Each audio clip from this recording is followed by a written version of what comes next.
Hello, everyone. Welcome to another review class for our lab students. And today and for the next few sessions, we're going to discuss diabetes patterns. We only prepared 10 questions because we feel that there is really a need to internalize our discussion. So let's define diabetes mellitus, no? Okay, let's define it. It is a syndrome. So when you say syndrome, it's a constellation of signs and symptoms where the insulin secretion is impaired and or there is insulin secretion is good, but the cells are resistant to it, no? So the dead Mhm. lang. And so what happens is there will be abnormally high blood sugar levels, and this is called hyperglycemia. We all know that glucose is an important source of energy for cells that make up your muscles and tissues, and it is also the source of fuel for the brain. Okay. There are two types of diabetes. What is type 1?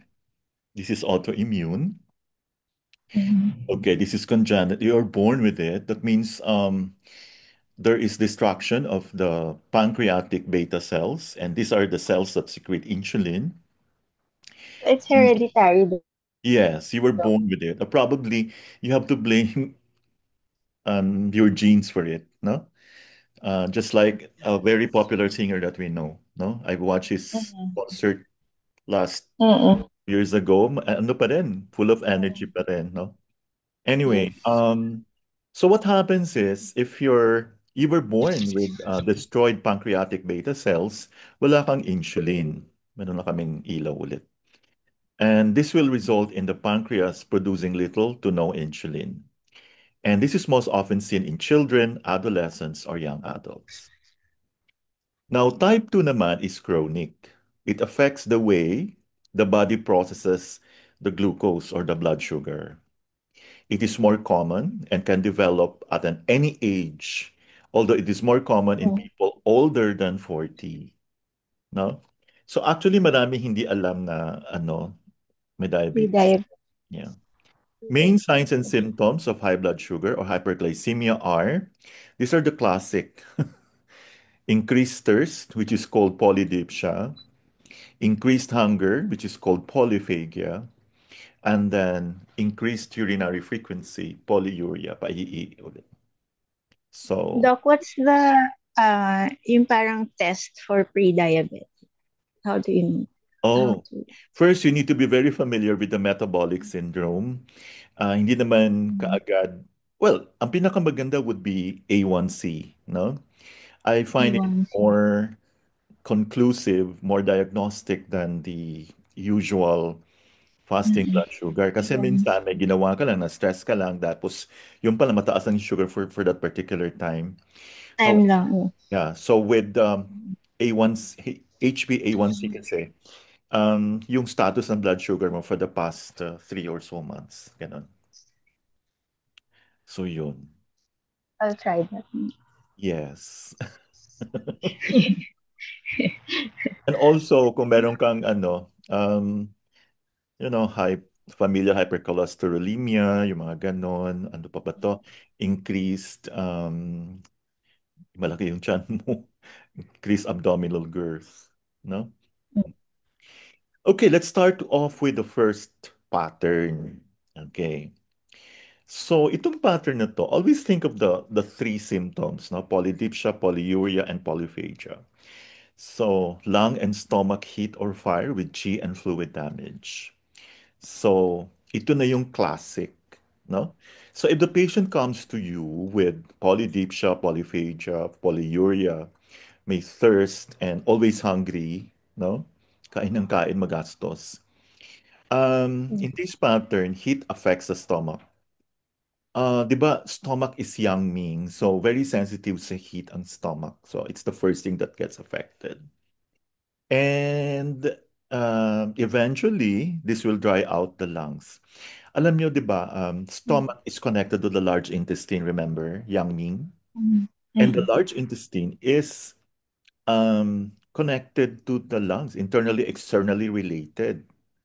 Make sense? Yes. Also, it dries out. Ano bang nasa lungs? Nandun yung mucus. So, syempre, pag umiinit yan, no? Mm. Large intestine, pag mainit yung stomach, mainit sa large intestine at the same time. And we all know that LI is internally, externally related to the lungs.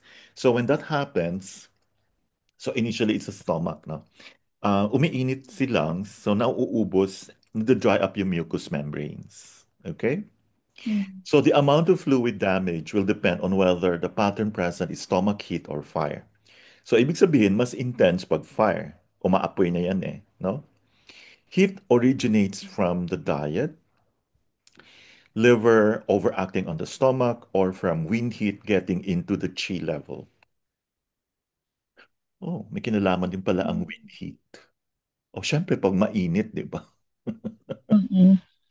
Tapos yung diet mo pa, puro pa maanghang, no? The Mm. spicy. Fried, puro deep fried, no? So good luck. Deep fried and spicy. Yes.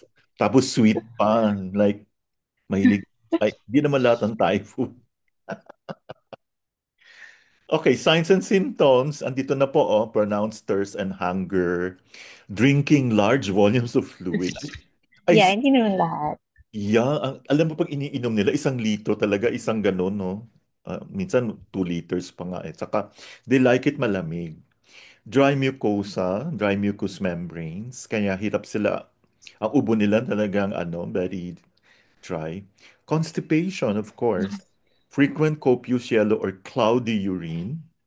Glucosuria. Glucosuria means, magpa-test ka rin. Pag ito nangyari, pwede ka Because magpa-urinalysis. of, Makikita mo ang daming sugar ng mm. urine mo.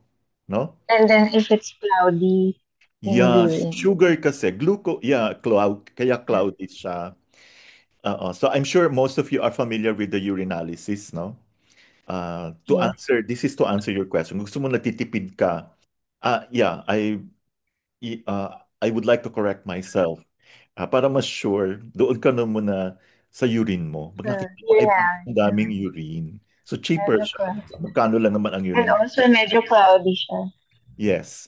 It most likely.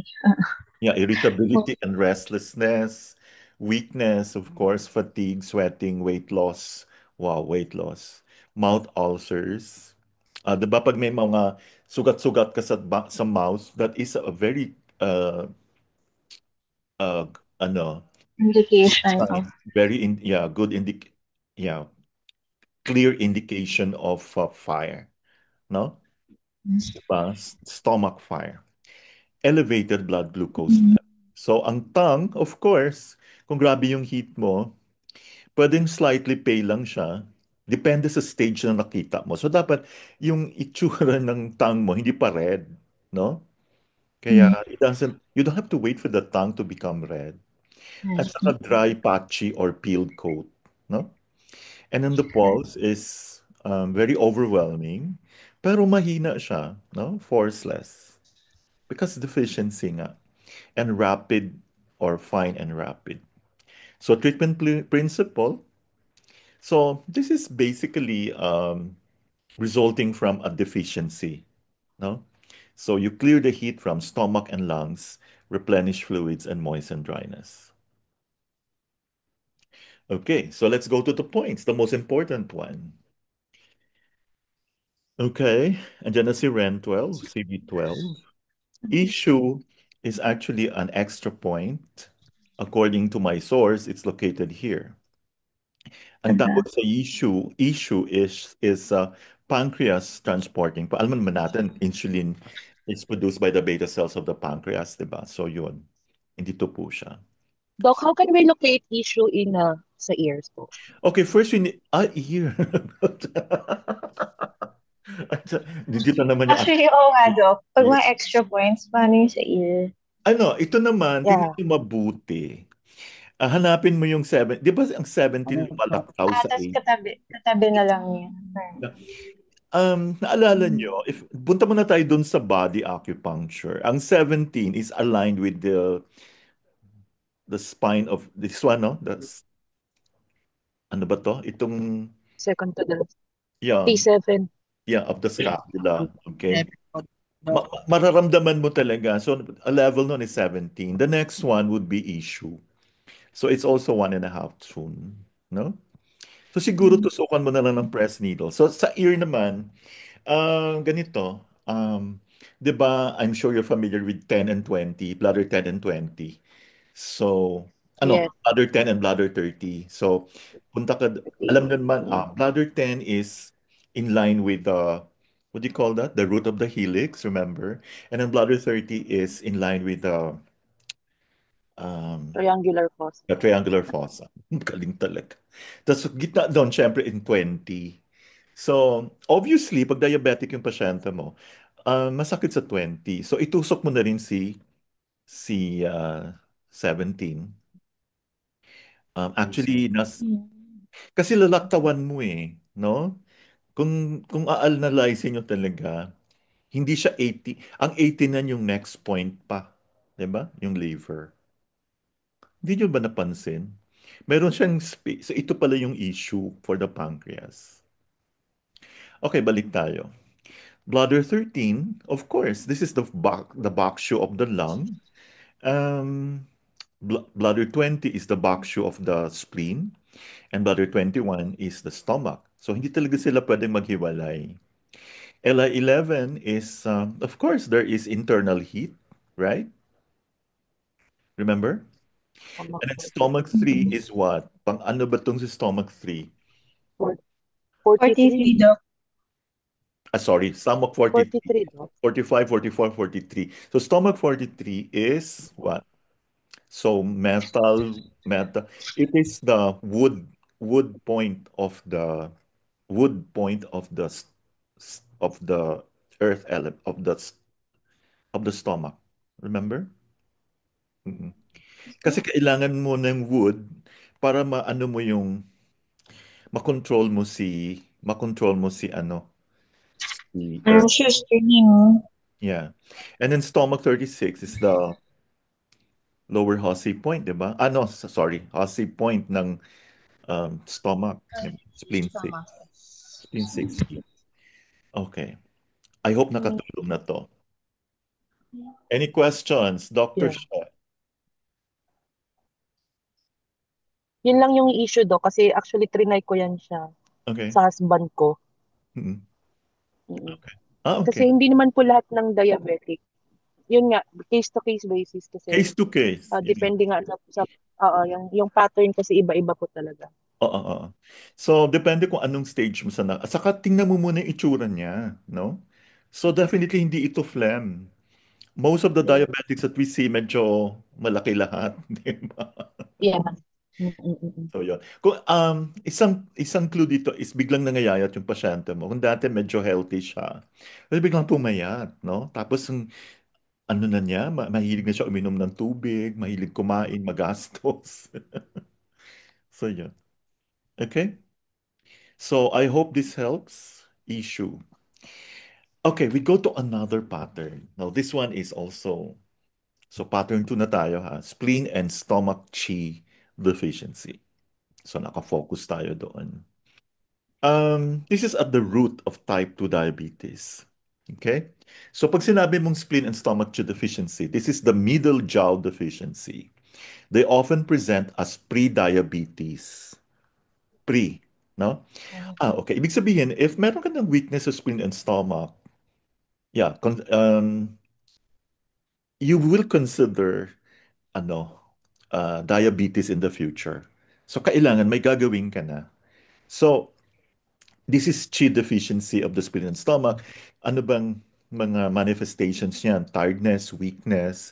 Kasi kulang ka nga sa Qi. And remember, ang source natin ng Qi and blood will be you know, spleen and stomach. Digestive upset, parati kang nagkaka-issue with your digestion, and weight problems. No? Abnormal blood glucose levels or glucosuria. So, okay. So maganda yung tanong mo kanina, Ma'am Trix. That was a very brilliant question. So I think mas nakakatipid magpa-check ka ng Yeah. urinalysis. Yeah. Perfect. Yeah. For pre-diabetic.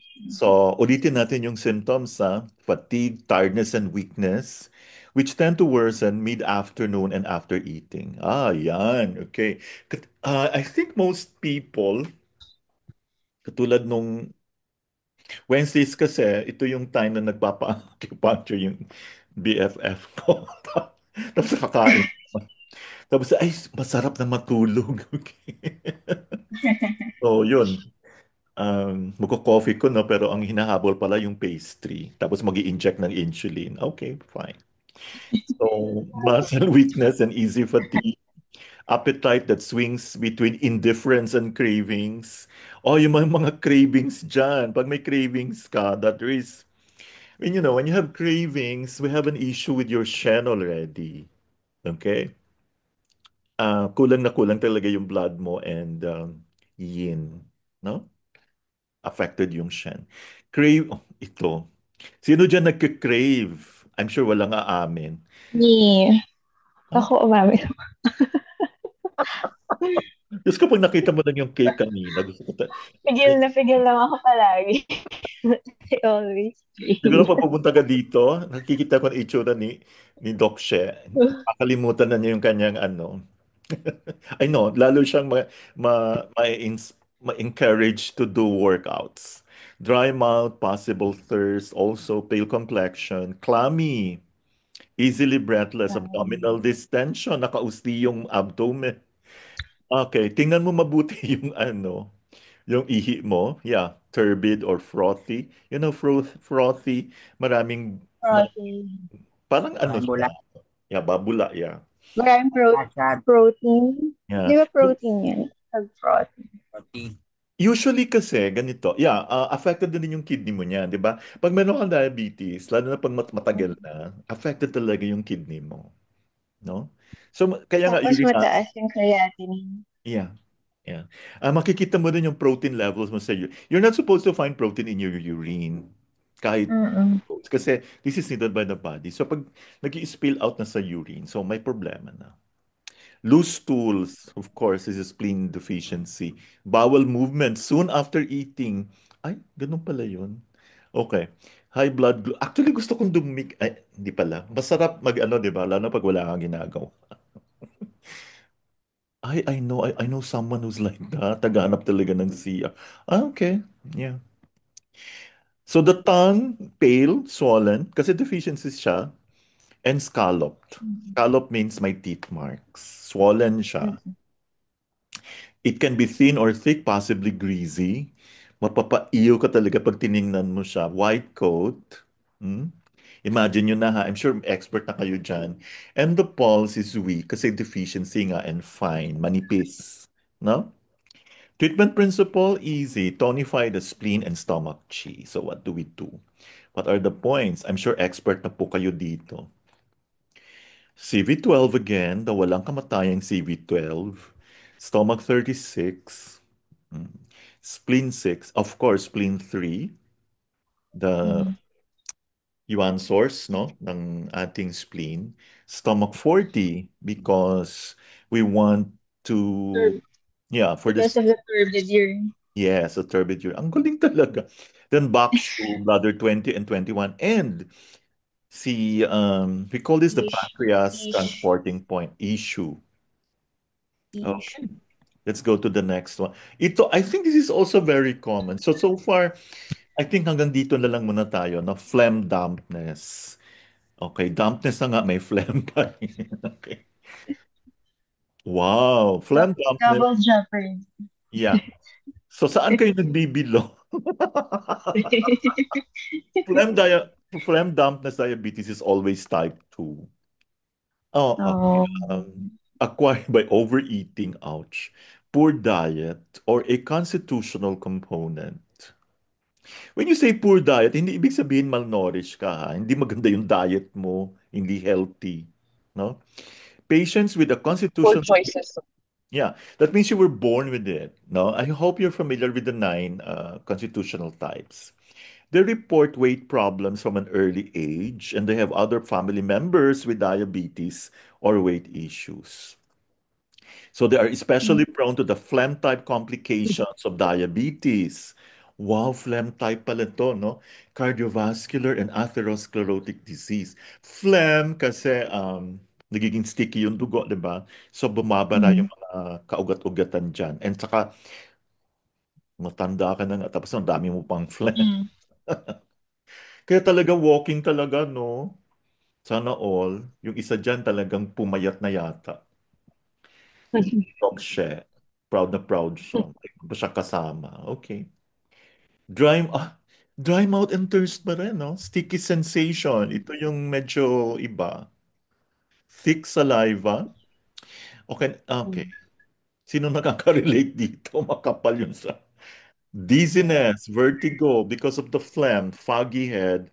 Patients tend to be overweight. Oh my gosh. Mm. Abdominal Yeah. distension, sweet cravings, belching, and acid reflux. Ay, wala ako nito. Alternating loose and sluggish stools or constipation, lethargy. Gusto mong parating humiga. Heaviness, stifling sensation or discomfort in the chest, elevated blood glucose. Okay, sa babae, you'll have phlegm masses such as polycystic ovaries, no? Okay. Polycystic breast disease, lipoma or thyroid nodules, numbness and tingling in the feet and legs, edema. Hmm. So yung Oh, may mga PCOS, Doc, hindi lang sila pre-diabetic. So yeah, aside from mataas yung triglycerides nila, maaaring mataas din yung yeah, HbA1c nila. A1C. yes. Kaya mag-ano ka na, ano to, makipagkaibigan ka na sa mga diabetologists dyan, internist, no? And you work together para mag-improve yung pasyente. Malay mo, magkakaroon kayo ng very, very strategic collaboration, di ba? Normal to pale, swollen and fat, tongue, no? Di ba pag may phlegm ka, swollen talaga, hindi mo isipin na sa iyo yung tongue na yon.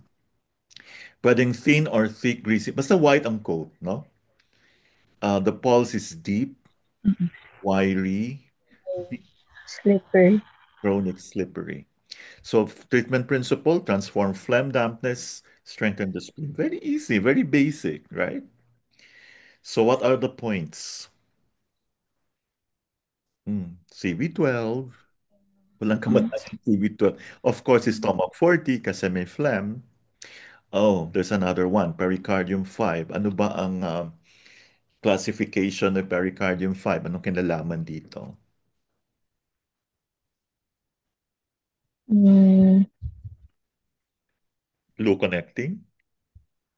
PC6 yata ang low connecting, di ba? Sige, research. Bladder Mm. 18, bladder 20, liver, spleen, spleen 3, stomach 36, bladder 15, the heart. Heart ba? Karakshu. Yeah, and 14 yun. 14. so 15 is pericardium. Pericardium Parang naman. yung parang yung TC5, Doc, parang may kinalaman siya daw kasi 'di ba sa stomach may belching, PC6. may Yeah, siguro. PC6 ba yun? PC6 yun. Okay, whatever. Sige. Next time I'm sure, di pa naman, nakita nyo si issue nandyan parate. So, lagyan nyo na ng press needle doon sa issue niya. And then, ikaapat. I think, Doc, question. Can you leave the breast needle for a few days? yeah. Or tatanggalin mo like after Ako 30 minutes? pinapatanggal ko, if they don't 30 feel minutes na comfortable lang. anymore, wag naman yung isang buwan mo. Okay, Hindi like a talaga, few days. 2 days, ganyan. yeah. And hindi naman magalaw yung sa likod eh. Diba? Yeah. Mm. You try it. Medyo pricey lang ng konti. But of course, if you love your patients so much, they deserve, ano. Pero yung isa dyan, ear lang itutusok. Di ba? Mm-mm. Yeah. Don't use press needles on the ear. Masakit. Bumabalik yung pasyente. Try nyo yung may color. Iba siya kaysa sa ano to? Yung ordinary na ear seats. Maganda yung silver and gold. Eh. Yeah. Of course, we will not mention who you can get it from. Dalawa lang man yung options natin. Kayo na mag-ano, kasi wala tayong commission. Joke. Let's go to damp heat. Oh, ay, this is common. Very common. Okay. Ay, actually, ito siya meron, oh. Pag damp heat daw, this is a result of overacting and excessive, overeating to, hindi overacting. Overeating yan. Sorry, ah. Excessive alcohol consumption and poor diet. Ang thirst ng dumpy tends to be moderate, associated more with the blockage of fluids ascending to the mouth rather than the direct effect of heat. Prolonged damp heat will gradually thicken further into phlegm, further complicating the diabetes and worsening the signs and symptoms. So ito yung magkakaroon na ng neuropathy, chronic infections, and poor wound healing. So wag na nating antayin magkaroon na ng neuropathy, no? Saka may mga ano na, may mga sugat-sugat na ayaw gumaling, no? Signs and symptoms, moderate thirst or dryness without a great desire to drink because of the phlegm, sense of hunger, tapos ayaw, parang hindi naman ganun ka ano kumain. Bitter taste, yeah. Bad breath. Tendency to be overweight or obese. Epigastric and abdominal fullness and distension. Sluggish. Falls. Dampit nga eh. Mabaho, no? Stools. Glucosuria again. So, kung nagtitipid, pa-check na ng urine. O, tingnan mo muna yung urine mo kasi nakakaya naman kung negative. Baka mabula, yung sobrang turbid, no?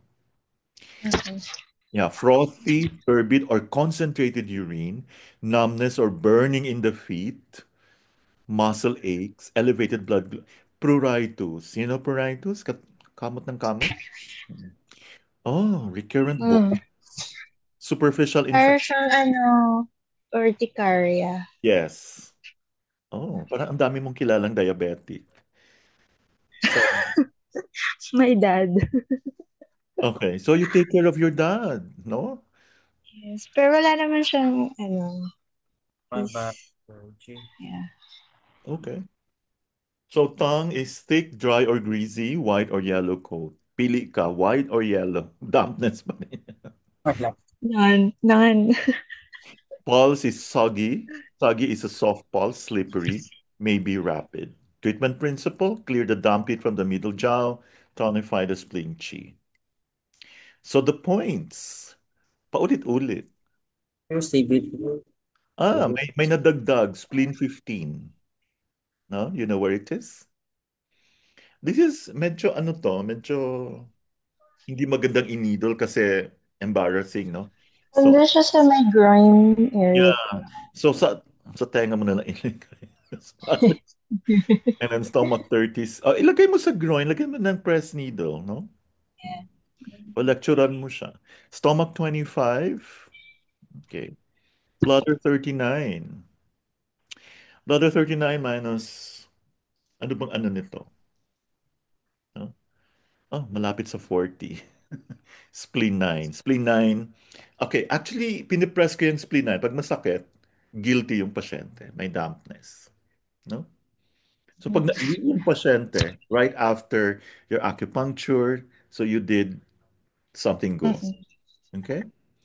So that's How all. many points ang ano doc, for example, sa dami nun? Ano po ano po dapat yung priority points po dyan? Diyos ko, ano naman mga tanong yan? Grabe. Okay. Um, depende po ito. Depending on the If your patient is medyo malnourished o tapos sim- parang matanda na, you don't use too many points. So prioritize mo naman. So yung mga pare-parehong ano, or katulad, depending on their symptoms. I'm sorry? Or depending on their symptoms siguro. Yes, yes, depending on you should learn how to prioritize. Mm. According to Dr. Palanca kasi, dapat 6 to 8 lang eh. 6 to Mm. that's bilateral So 16 lahat. Mm. Mm. So the Baka fewer the better. Para hindi naman niya memorize yung mga pinagtutusok mo. Mm. So I hope everyone had fun. yes, Doc. Yeah, Yes, Doc. thank you so Thank you, much. doc. We Thank you, Doc. Continue again. We will continue. Continue. We will continue next week, same time, with part two. Thank you, Doc. Thank you.